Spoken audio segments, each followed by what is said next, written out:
오늘은 예수님을 깊이 알라는 제목으로 말씀을 전가하려고 합니다. 따라서 하십니다.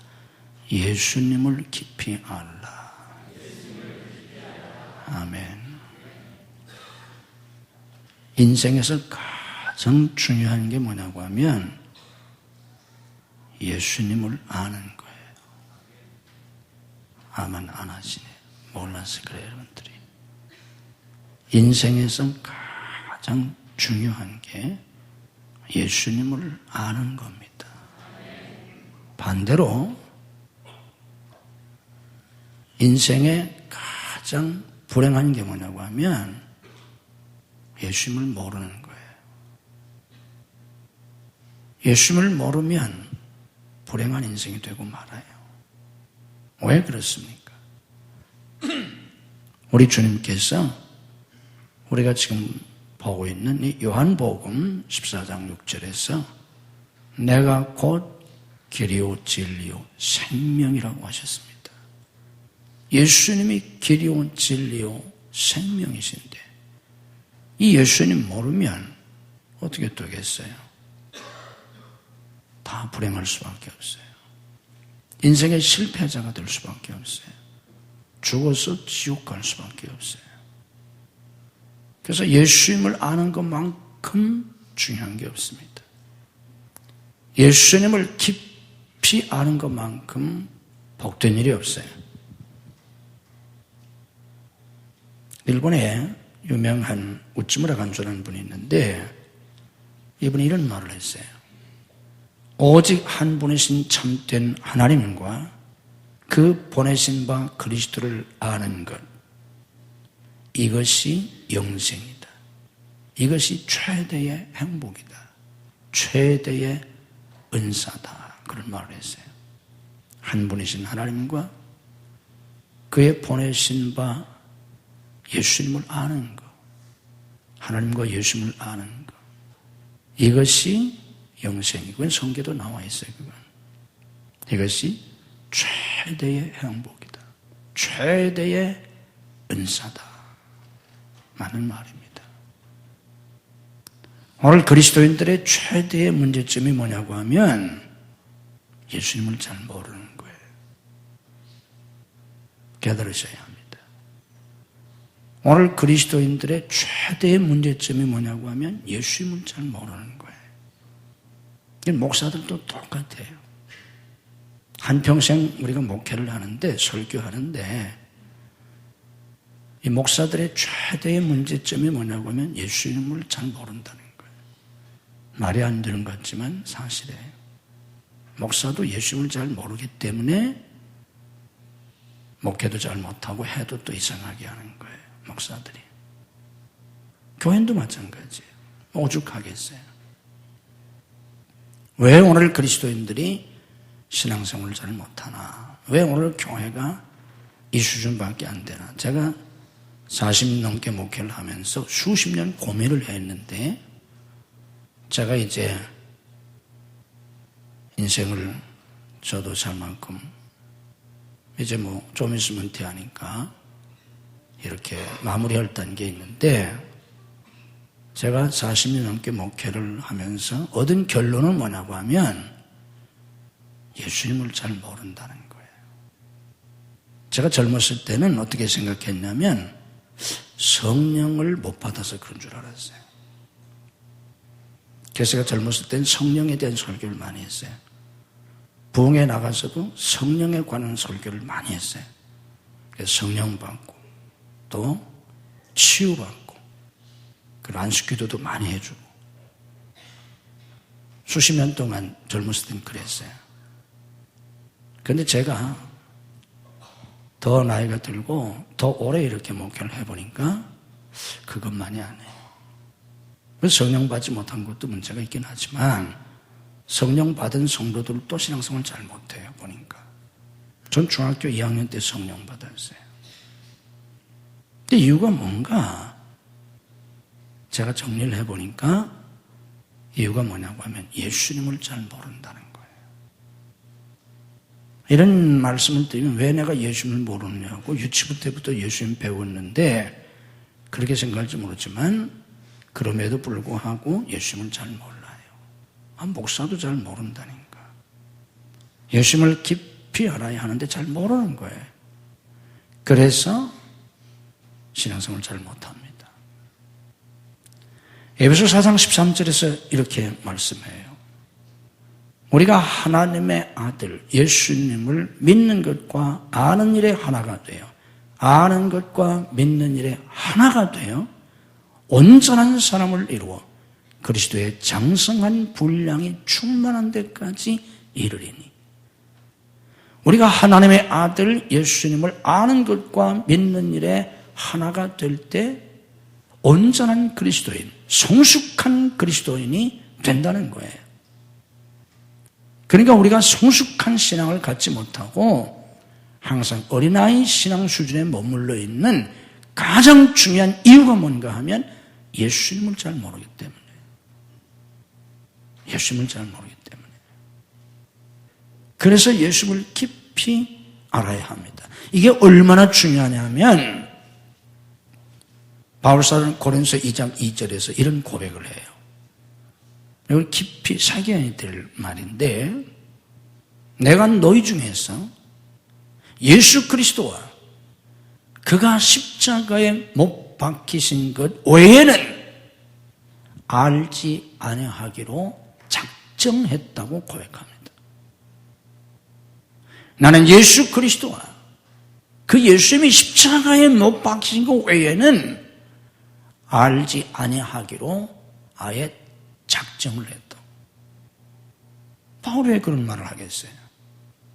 바울은 어렸을 때부터 최고 수준의 학문을 공부한 사람이에요. 당대 최고의 학자였던 가말리엘 선생의 제자입니다. 그런 바울이 왜 예수 그리스도와 특별히 예수님의 십자가 외에는 알지 아니하고요 왜 작정을 했겠습니까? 그게 가장 중요하기 때문입니다. 거기에 생명이 있고 거기에 모든 것이 있기 때문에요. 우리가 예수님을 깊이 알지 못하면 한평생 신앙생활을 해도 자기 생각대로 합니다. 그게 바로 엉터리 신앙이라는 거예요. 그래서 제가 요한복음을 쭉 강의를 하고 있는데 여러분들 예수님을 깊이 깨달을 수 있기를 주님의 이름으로 축복합니다. 오늘 본 말씀은 뭐냐고 하면 우리가 이미 앞에서 본 것처럼 4절에 예수님이 생명이시요 예수님이 빛이신데 그 빛이신 예수님, 그 빛이 어둠에 비쳤을 때 어둠이 깨닫지 못하더라는 거예요. 이게 비극이에요. 빛이 어둠에 비침에 어둠이 깨달아야 하는데 어둠이 깨닫지 못했다는 거예요. 빛이신 예수님을 알지 못했다는 거예요. 여기 깨닫다 하는 말은 카탈람바노라는 말인데 이 말의 뜻은 깨닫다, 이해하다, 그걸 뿐만 아니라 이기다, 지배하다, 소유하다 그런 의미가 있어요. 빛이 어둠에 비치며 어둠의 빛을 깨달은 것이 아니라 오히려 어둠을 이기려고 하고 그래서 어떤 성경은 이기지 못하더라 이렇게 번역을 해놨어요. 어둠을 이기려고 하고 어둠을 지배하려고 하고 어둠을 없애버리려고 그래요. 실제로 그랬잖아요. 바리새인들이 그랬잖아요. 유대인들이 그랬잖아요. 전 세계 기독교 역사를 보면 기독교가 들어가는 곳마다 다 박해가 있었어요. 예수님을 다 환영한 게 아니에요. 지금도 지구촌 곳곳에서 수많은 선교사와 예수 믿는 사람들이 박해를 당하고 있어요. 이 모든 것이 어둠의 빛이 비침에 어둠이 빛을 깨달은 것이 아니라 오히려 어둠을 물리치려고 하고 오히려 어둠을 지배하려고 하고 그런다고 어둠이 빛을 이길 수 없어요. 결국은 멸망하는 거예요. 그럼에도 불구하고 끊임없이 그러는 거예요. 그래서 이 빛이신 예수님을 깨닫는 것이 축복이고 그것이 은혜입니다. 여러분, 하나님이 여러분에게 주신 가장 큰 축복이 뭐냐고 하면 예수님을 믿게 하시는 거예요. 이것이 가장 큰 축복이라는 걸 알아야 돼요. 그리고 이게 하나님이 여러분에게 주신 은혜요 기적이라는 걸 알아야 돼요. 다른 사람이 믿지 못하는 예수님을 내가 어떻게 믿냐? 하나님이 은혜를 주셨기 때문에 된 겁니다. 내가 다른 사람보다 예수님을 더 깊이 안다면 놀라운 하나님의 은혜예요. 목사건 교인이건 내가 예수님을 깊이 깨닫는다. 아까도 우리 젊은 애기 엄마들 찬양을 했는데 찬양을 이쁘게 잘 했는데 그 가사대로 1000번을 불러도 눈물이 마르지 않는 그런 사람 어디 있어요? 저도 그렇게 안 돼요, 솔직히. 그런 사람 있어요? 한 번 불러도 눈물이 나고 2번 불러도 눈물이 나고 10번 불러도 눈물이 나고 1000번을 불러도 눈물이 항상 난다는 거예요. 아까 그 얘기는 그 얘기예요. 알고 부르는지 모르겠는데 여기 나온 사람들이 그렇게 되겠어요? 1000번을 불러도 눈물이 마르지 않기는 고사하고 1000번 불렀을 때 한 번이라도 눈물이 나면 다행이에요. 1000번에 한 번 눈물이 나도 다행이라고. 1000번을 불러도 눈물이 마르지 않는 게 아니라 1000번을 불러도 눈물이 안 나. 그 눈물이 무슨 눈물이라는 거예요? 슬픈 눈물이 아니잖아요. 한탄의 눈물이 아니잖아요. 그리스도의 사랑에 감격한 눈물이잖아요. 그 가사가 그런 거예요. 그 가사가 기가 막힌 거예요. 십자가의 그 사랑이 고마워서 감격해서 1000번을 불러도 눈물이 계속 흐른다는 거예요. 얼마나 그 사랑을 깊이 깨달았으면 그렇게 했어요. 근데 반대로 교회를 10년을 다녀도 눈물 한 번 나지 않아. 찬송을 불러도 눈물이 나지 않아. 기도를 해도 눈물이 나지 않아. 눈물 났던 적이 언제인지 기억조차 희미해요. 이런 교인들이 하나둘이 아니잖아요. 왜 그렇습니까? 예수님을 몰라서 그런 거예요. 그래서 예수님을 아는 것이 축복입니다. 아멘. 예수님을 아는 게 축복이에요. 그 예수님을 깊이 아는 것이 하나님의 특별한 은혜입니다. 성경을 왜 기록했나? 성경을 왜 우리에게 주셨나?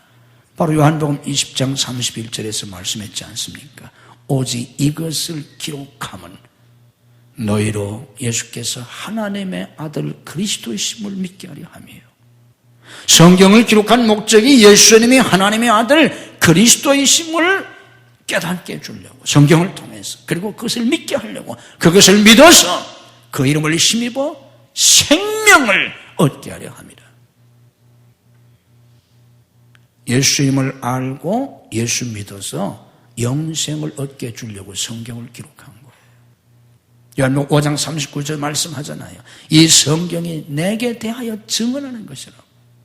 성경은 예수님을 가르쳐 주려고 하는 거예요. 그래서 내 성경을 통해서 예수님을 알아야 합니다. 아멘. 교회는 예수님을 배우려고 나오는 거예요. 목사는 예수님을 가르쳐 줘야 돼요. 예수님 설교를 해야 돼요. 그게 설교라는 거예요. 딴 얘기하는 건요, 설교가 아니에요. 그건 강의고 강연이에요. 그런데 오늘 강단에서 예수님 얘기 안 했잖아.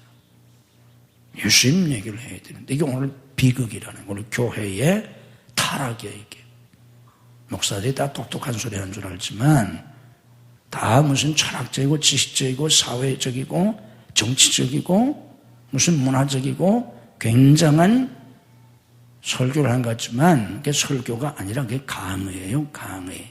강연하는 거예요. 설교는 예수님을 전해주는 걸 설교라고 합니다. 아멘. 교회는 왜 교회 나와요? 여기서 뭐 대학 교수 강의 들으려고 나와요? 그거 들어봤자 뭐해요? 생명이 없어요. 무슨 코미디언이 무슨 뭐 웃기는 거 보려고 교회 나옵니까? 그래서 자꾸 목사들이 교인들을 웃기잖아요. 교회는 그런 데가 아니에요. 그 백날 웃어봐야 거기서만 좋은 것 같지만 문 밖에만 나가면 아무 생명력이 없어요.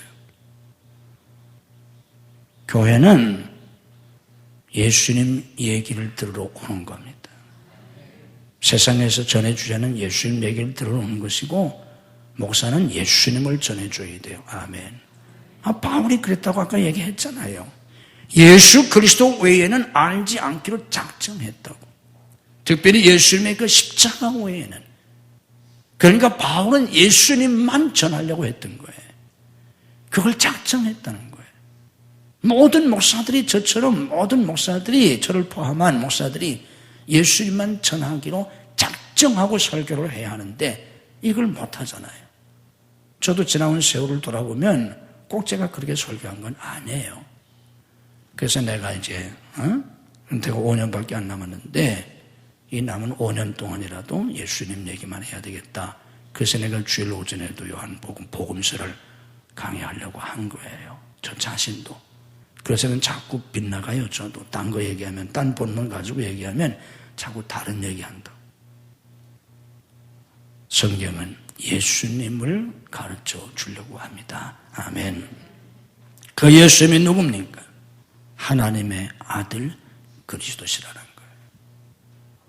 예수님이 하나님의 아들 그리스도라는 말이 무슨 뜻입니까? 예수님은 단순한 선생이 아니라는 거예요. 그때 당시 많은 유대인들이 예수님의 말씀을 듣고 예수님이 행하시는 것을 보고 예수님을 선생으로 생각했어요. 선지자로 생각했어요. 그래서 사람들이 나를 누구라고 하더냐 물어보니까 다 선지자들을 얘기하는 거예요. 엘리야라고 합디다. 예레미야라고 합디다. 다 선지자처럼 생각했어요. 많은 사람이 예수님 앞에 와서 예수님을 불렀어요. 예수님을 부른 그 명칭이 선생님이요 하는 거예요. 랍비요. 랍비가 유대 종교 선생을 랍비라고 해요. 랍비요 그러잖아요. 선생님이에요. 심지어는 예수님을 따라다니다가 결국 예수님을 팔아먹은 가룟 유다는 3년 동안 예수님을 선생님이라고만 불렀어요. 다시 말하면 가룟 유다는 예수님을 한 번도 주님이라고 부른 적이 없어요. 그래서 결국 예수님 팔아먹은 거예요. 예수님은 선생님이 아니에요. 선지자가 아니에요. 훌륭한 지도자도 아니에요. 그 이상이에요. 하나님의 아들 곧 하나님이십니다.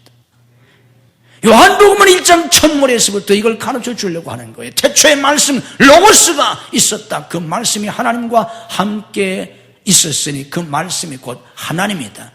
이제 앞으로 14절에 가서 공부할 텐데 그 말씀이 육신이 되어 우리 가운데 거하시는 분, 그분이 바로 예수님이라는 걸 요한복음은 첫머리에서부터 가르쳐 주려고 하는 거예요. 예수님은 하나님이시라는 거예요. 그래서 예수님은 하나님의 아들이시라는 거예요. 단순한 사람이 아니에요. 사람의 아들이 아니에요. 하나님의 아들, 하나님이 인간이 되신 분. 그러면서 그분은 그리스도시다 하는 걸 깨달아야 합니다. 그래서 시몬 베드로의 신앙 고백이 그거잖아요. 빌립보 가이사랴 지방에서 그럼 너희는 나를 누구라고 하느냐? 그때 베드로가 대답하잖아요. 주는 그리스도시요 살아계신 하나님의 아들이십니다. 우리도 같이 신앙 고백해 봅시다. 주는 그리스도시요 살아계신 하나님의 아들이십니다. 아멘. 그때 예수님이 베드로에게 말씀하시나요? 바요나 시몬아, 내가 복이 있도다. 누가 복이 있다는 거예요? 예수님을 아는 사람. 예수님이 하나님의 아들 그리스도이심을 아는 사람, 그 사람이 복이 있는 사람입니다. 아멘. 우린 다 그걸 믿잖아요. 이걸 깊이 깨달아야 돼요. 그리스도가 뭡니까? 구세주라는 뜻이에요. 구원자라는 뜻이에요.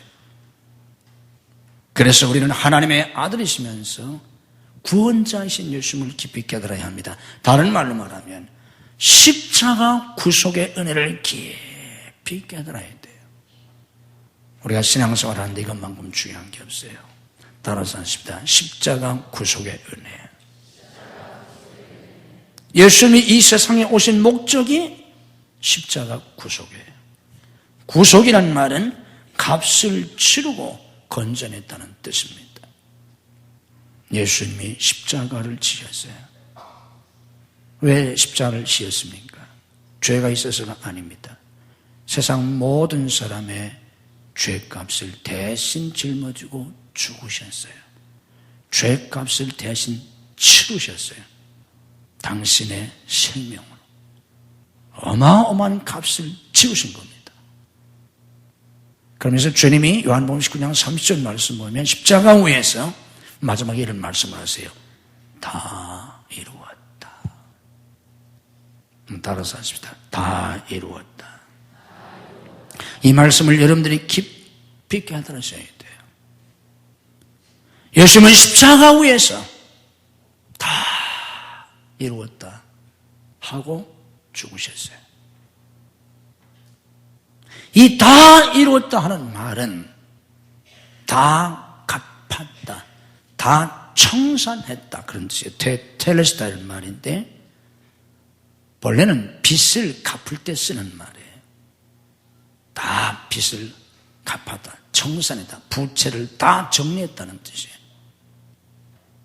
예수님의 십자가 죽으심은 단순한 죽음이 아닙니다. 아담 이후 타락한 모든 인간들의 죄와 죄 값을, 죄의 결과를 다 짊어지신 거예요. 다시 말하면 우리의 모든 죄, 우리의 모든 허물, 우리의 모든 실수, 우리의 모든 연약함,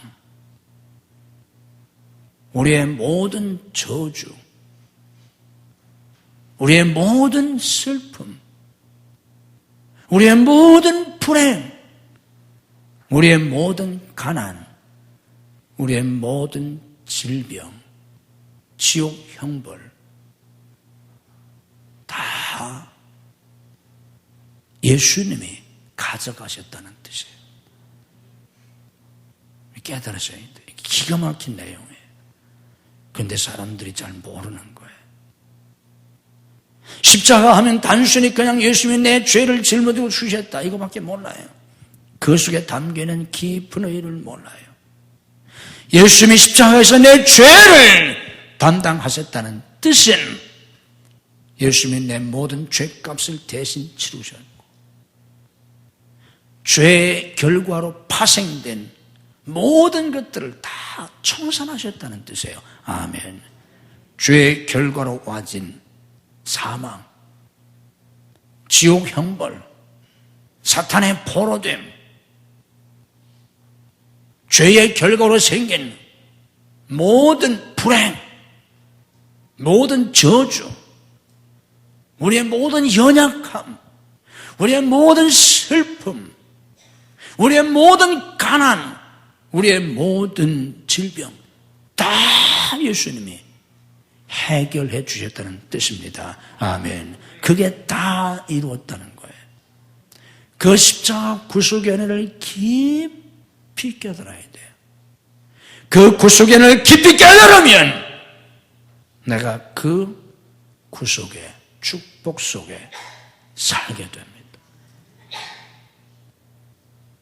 갈라디아서 3장 13절에 그렇지 않습니까? 그리스도께서 우리를 위하여 저주를 받은 바 되사 그리스도께서 우리를 대신해서 저주를 받으셨다는 거예요. 그래서 율법의 저주에서 속량하셨다고 합니다. 속량은 값을 치르고 해방시켜줬다는 거예요. 모든 저주에서 해방됐습니다. 마태복음 8장 17절에 말씀하잖아요. 우리의 연약한 것을 친히 담당하시고 우리가 얼마나 연약합니까? 흙으로 빚어진 인간, 흙의 티끌로 만든 인간 연약하기 짝이 없잖아요. 그런데 우리의 연약함을 주님이 담당하셨어요. 우리의 연약한 것을 친히 담당하시고 모든 병을 짊어지셨도다. 예수님이 내 연약한 걸 담당하시고 내 병을 짊어지셨어요. 베드로서 2장 24절에 그렇게 말했잖아요. 친히 나무에 달려 그 몸으로 우리 죄를 담당하셨으니 그 몸으로 우리의 죄를 담당하시고 저가 채찍에 맞음으로 너희가 나음을 얻었다. 주님께서 친히 그 몸으로 우리의 죄를 담당하셨어요. 우리의 질병을 주님이 담당하셨어요. 저가 채찍에 맞음으로 우리가 나음을 얻었다. 이사야서 말씀 보면 그는 우리의 슬픔을 지고 질고를 당하셨다 그랬어요. 예수님이 다 담당하셨어요. 고린도서 8장 9절에 뭐라고 말씀하십니까? 부요하신 자로서 너희를 위하여 가난하게 되심은 그의 가난하게 됨으로 말미암아 너희를 부요케 하려 하십니다. 주님이 다 담당하셨다는 거예요. 우리의 죄도, 우리의 슬픔도, 우리의 저주도, 우리의 가난도, 우리의 질병도. 이게 십자가예요. 깨달으실 주님의 이름으로 축복합니다. 이걸 여러분이 깨달을 수만 있다면 여러분의 운명이 달라져요. 자의식이 달라져요. 자기 자신에 대한 생각이 달라져요. 자기 운명에 대한 운명의식이 달라져요. 자기의 정체성이 달라져요. 내가 누구냐? 내가 어떤 삶을 살 수 있는 사람이냐? 예수 그리스도의 구속의 은혜로 말미암아 나는 저주에서 해방됐어요. 저주하고 상관이 없어요. 불행에서 해방됐어요. 불행하게 살 이유가 하나도 없어요.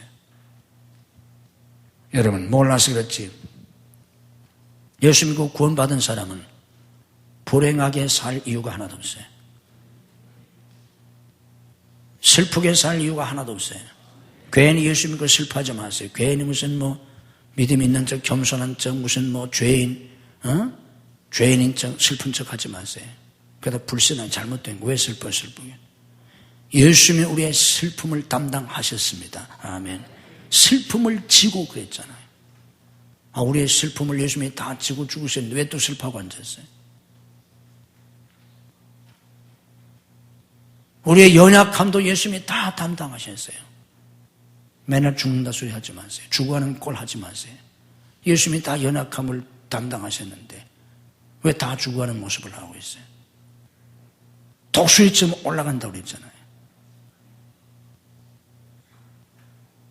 그리스도 안에서 강건함을 누려야 합니다. 아멘.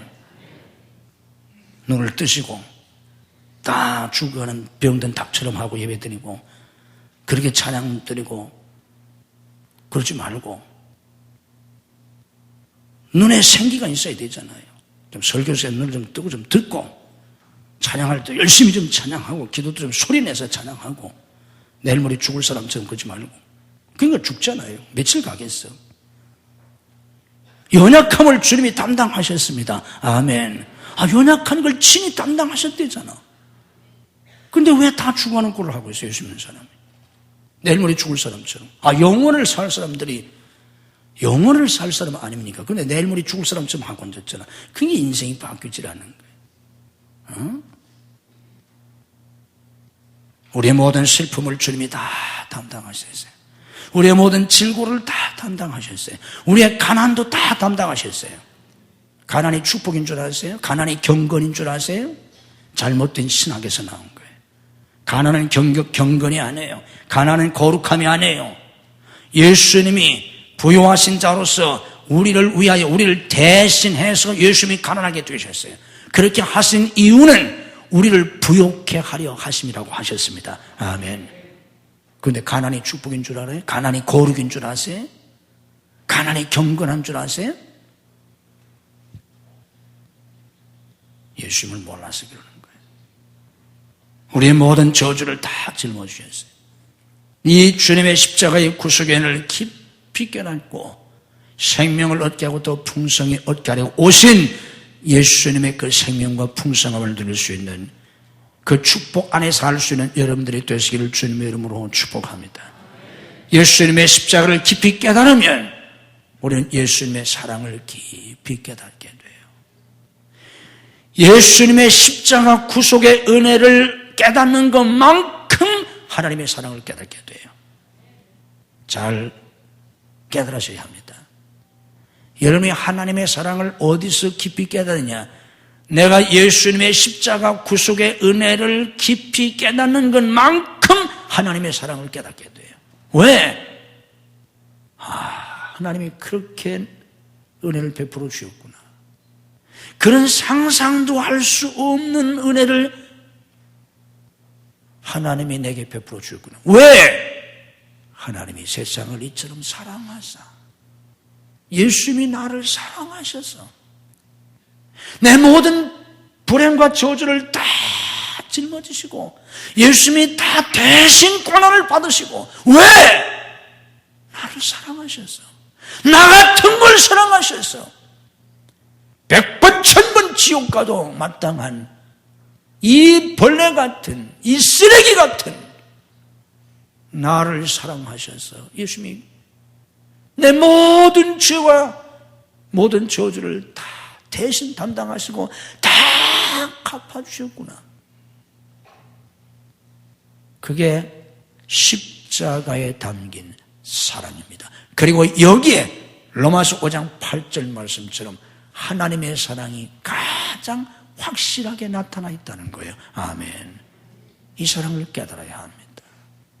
이 사랑을 깨달을 때 아까 애견마들이 찬양한 것처럼 1000번을 불러도 1000번 눈물이 난다는 거예요. 이 사랑을 깊이 깨닫는 사람만이.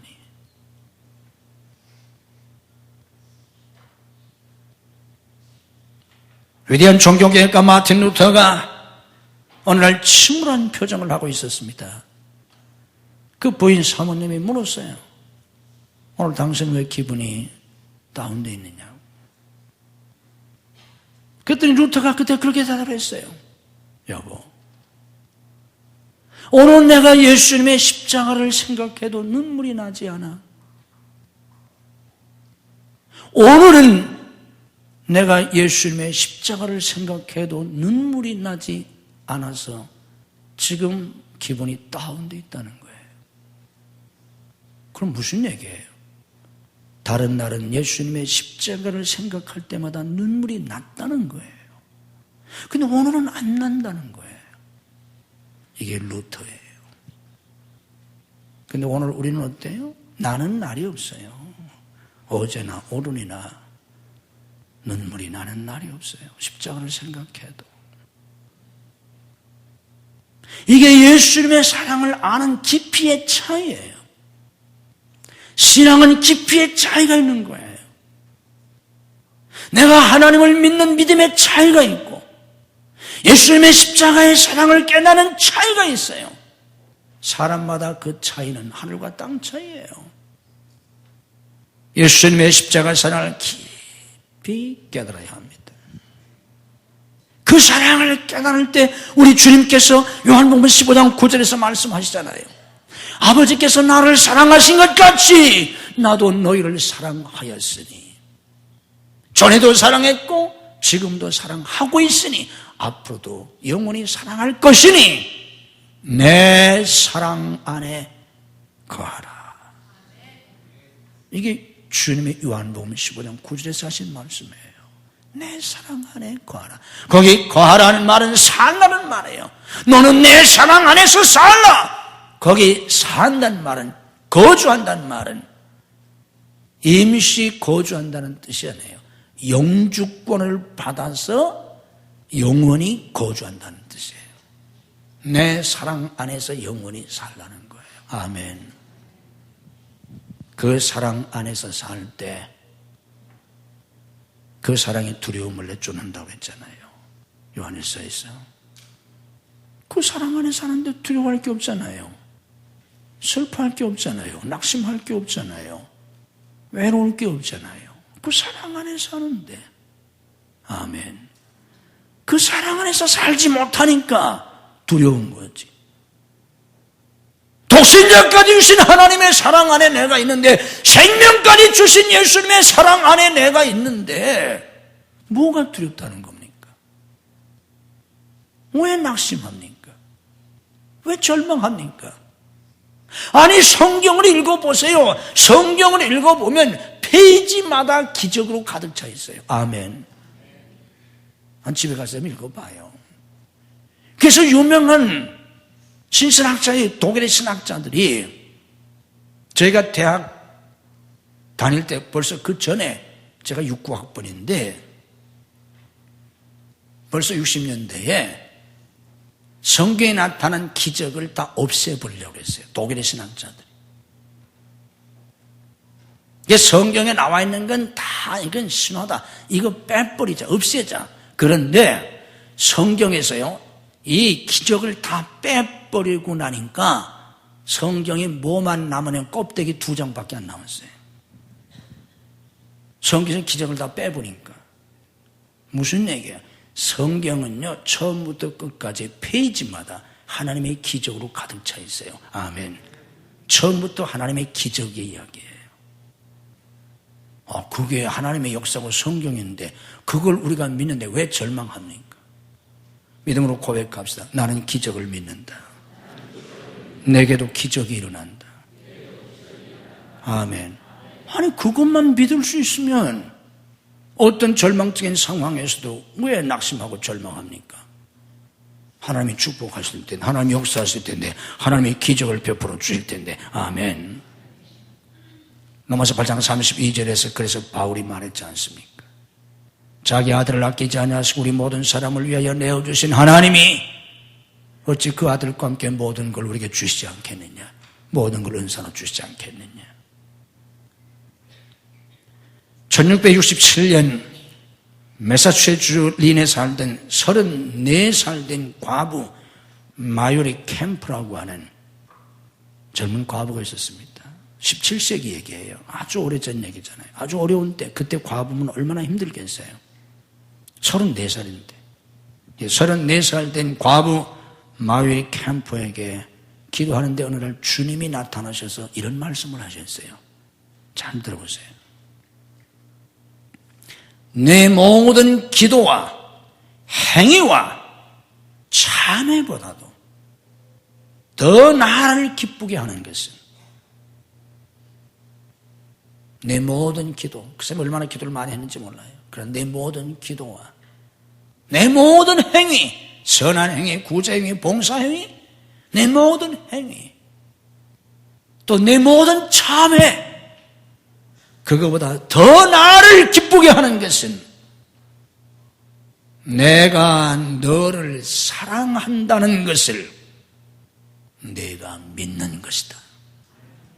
34살 된 과부에게 주님이 나타나셔서 이런 말씀을 하셨다는 거예요.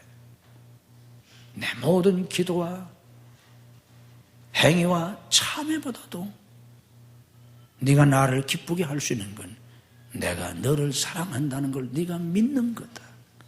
네가 그걸 믿을 때, 믿어줄 때 우리 주님이 가장 기뻐하신다는 겁니다. 아멘. 생명까지 주셨는데 그 사랑을 믿지 못할 때 얼마나 주님이 섭섭하시겠어요. 나는 다른 건 다 몰라도 내가 하나님의 사랑을 믿습니다. 하나님이 나를 사랑하시는 것을 믿습니다. 예수님이 나를 생명까지 버리셔 사랑하시는 걸 제가 믿습니다. 지금도 주님이 그렇게 저를 사랑하시는 걸 저를 믿습니다. 영원히 주님이 사랑하실 것을 믿습니다. 그러면 우리가 부족해도 모자란 점이 많아도 다른 건 잘 몰라도 그 한 가지를 주님이 가장 기뻐하십니다. 아멘. 그리고 이게 우리 믿음이에요. 우리가 믿는 믿음이 뭐 대단한 건 줄 아세요? 복잡한 건 줄 아세요? 아니에요. 알고 보면 그거 하나 믿고 사는 겁니다. 아멘. 이게 신앙이라는 거예요. 이게 뭐 복잡한 철학이 아니에요, 기독교는. 문제는 그걸 깊이, 얼마나 깊이 깨닫느냐 그거지. 얼마나 네가 그걸 깨닫고 그 사랑 안에서 사느냐 이겁니다. 우리가 이 예수를 깊이 알려면 성령의 계시가 있어야 합니다. 마태복음 11장 27절에서 주님이 말씀하셨어요. 아들과 또 아들의 소원대로 계시를 받는 자 외에는 아버지를 아는 자가 없다고. 성령의 계시를 통해서 말씀 속에서 예수님을 깨달아야 합니다. 아멘. 성경은 예수님을 증언하는 책이에요. 정인들을 통해서 우리가 깨달아야 합니다. 요한일서 1장 1절에 태초부터 있는 생명의 말씀에 관하여는 우리가 들은 바요 눈으로 본 바요 자세히 보고 우리 손으로 만진 바라 그랬어요. 이런 사람들이 있어요.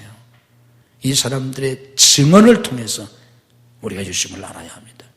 우리가 개인적으로 주님과 깊은 사랑의 교제, 인격적인 교제를 통해서 주님을 알아야 돼요. 성경에서 안다는 단어가 히브리어로 야다라는 단어고 신약성경 헬라어로 게네스케인이라는 말인데, 이 게네스케인이라는 이 말은 깊은 사랑의 교제 속에서 안다는 뜻이에요. 부부가 돼서 아는 걸 의미하는 단어예요. 예수님과 깊은 사랑의 교제를 통해서 예수님을 깊이 알아야 합니다. 아멘. 자기 자신의 체험 속에서 알아야 돼요. 날마다 내 삶의 체험 속에서. 예수 그리스도는 어제나 오늘나 영원토록 동일하십니다. 그 예수님을 날마다 내 삶 속에서 체험하면서 깨달아야 합니다. 그럴 때 우리는 장성한 믿음을 가질 수 있어요. 장성한 믿음을 가지고 예수님을 본받아 살아야 합니다. 그리스도의 지체로서 살아야 합니다. 이제는 내가 사는 것이 아니라 내 속에서 주님이 사시는 삶을 사셔야 합니다. 이게 신앙생활이라는 거예요. 예수님을 깊이 알고 그 은혜와 축복을 누리며 예수님을 본받아 살 수 있는 진정한 그리스도인이 되는 축복을 누리실 수 있기를 주님의 이름으로 축복합니다. 우리를 구원하시려고 독생자까지 보내주신 하나님, 우리를 구원하시려고 인간의 몸을 입고 이 세상에 오셔서 십자가에서 피 흘려 죽기까지 하신 예수님, 주님이 대신 그렇게 고난을 받으시고 대신 저주를 받으시고 우리의 모든 죄값을 대신 치르시고 우리의 모든 죄와 우리의 모든 저주와 우리의 모든 슬픔과 우리의 모든 허물과 우리의 연약함과 우리의 슬픔과 우리의 질병과 우리의 가난과 우리의 모든 저주를 대신 짊어지시고 다 청산해 주신 예수님, 그 십자가 구속의 은혜를 깊이 깨닫기를 원합니다. 이미 십자가에서 예수님이 당신의 피값으로 청산하신 그 모든 대속의 은혜를 저희들이 깊이 깨닫기를 원합니다.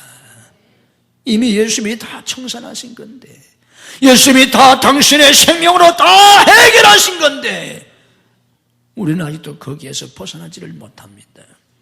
믿음의 눈을 뜨지를 못합니다.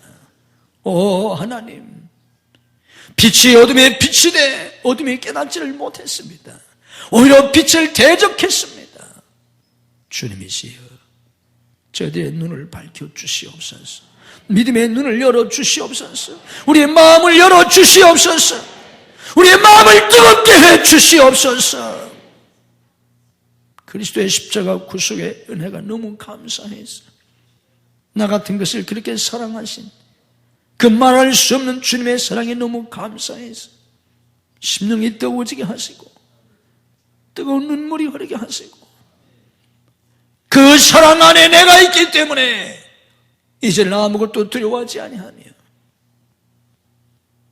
이제는 그 사랑 안에 내가 있기 때문에 다시는 슬퍼하지 아니하며 다시는 외로워하지 아니하며 다시는 우울해하지 아니하며 다시는 낙심하거나 절망하지 아니하며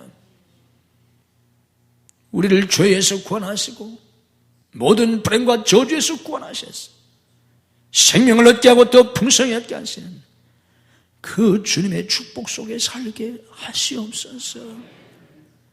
오 하나님, 하나님이 나를 사랑하신다는 것을, 예수님이 나를 사랑하신다는 것을 내가 온전히 믿을 수 있게 하시옵소서. 내가 그것을 믿는 것보다 더 소중한 것이 없고 내가 그것을 믿어드릴 때 주님이 기뻐하시는 것을 알게 하시옵소서. 그 사랑을 깨닫고 우리도 주님을 사랑하기를 원합니다. 깊이 사랑하기를 원합니다. 그 사랑으로 가족을 사랑하고 이웃을 사랑하고 다른 사람을 사랑하며 살기를 원합니다. 이것이 성숙한 그리스도인의 삶인 것을 저희들이 알게 하시옵소서. 오 성령님, 믿음으로 가슴에 손을 얹습니다. 피 묻은 손으로 안수하시고 우리의 심령을 깨끗하게 하시고 우리의 마음을 열어주시고 우리의 마음을 뜨겁게 하시고 성령으로 채워 주시옵소서. 예수님의 이름으로 마음이 열릴지어다. 예수님의 이름으로 심령이 새로워질지어다. 예수님의 이름으로 심령이 뜨거워질지어다. 오 하나님, 머리모래 안수하시고 성령께서 오늘도 진리를 깨우쳐 주시고 믿음의 믿음을 더하여 주시고 하늘의 신령한 은혜로 저희들을 축복해 주시옵소서. 지혜와 총명과 명철을 주셔서 하늘의 진리를 깨닫게 하시고 강하고 담대한 믿음을 주시옵소서. 마음의 평안과 기쁨을 주시고 행복을 주시고 심령의 용기와 담대함을 주시옵소서. 영육의 새 힘을 주시옵소서. 심령을 새롭게 해 주시옵소서. 마음의 상처들을 치유해 주옵소서. 내가 나사렛 예수 그리스도를 명하노니 마음의 상처들이 치유될지어다. 믿음으로 아픈 곳에 손을 얹습니다. 아픈 가족들을 대신해서 손을 얹습니다. 죽은 자도 살리신 예수님, 오늘도 치유하시고 우리를 강건케 주옵소서. 주님이 채찍에 맞음으로 나음을 입었고 주님이 우리의 연약한 것을 친히 담당하신 것을 믿습니다. 내가 나서는 예수 그리스도를 명하노니 성도를 괴롭히는 모든 병만은 다 물러갈지어다. 예수의 이름으로 치유될지어다. 예수의 이름으로 강건할지어다. 새 힘을 주시옵소서. 모든 질병과 모든 가난과 모든 저주가 물러가게 하시옵소서. 예수님의 이름으로 모든 저주가 물러갈지어다. 모든 불행이 떠나갈지어다. 주님의 이름으로 승리하게 하시옵소서. 주님 앞에 손을 듭니다. 주님이 우리 손을 친히 잡으시고 인도해 주시옵소서.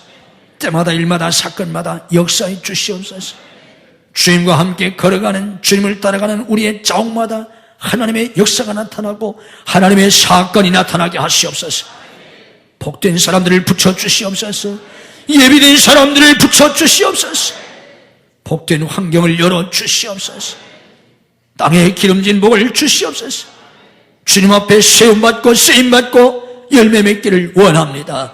우리와 우리의 자녀들을 써주시옵소서.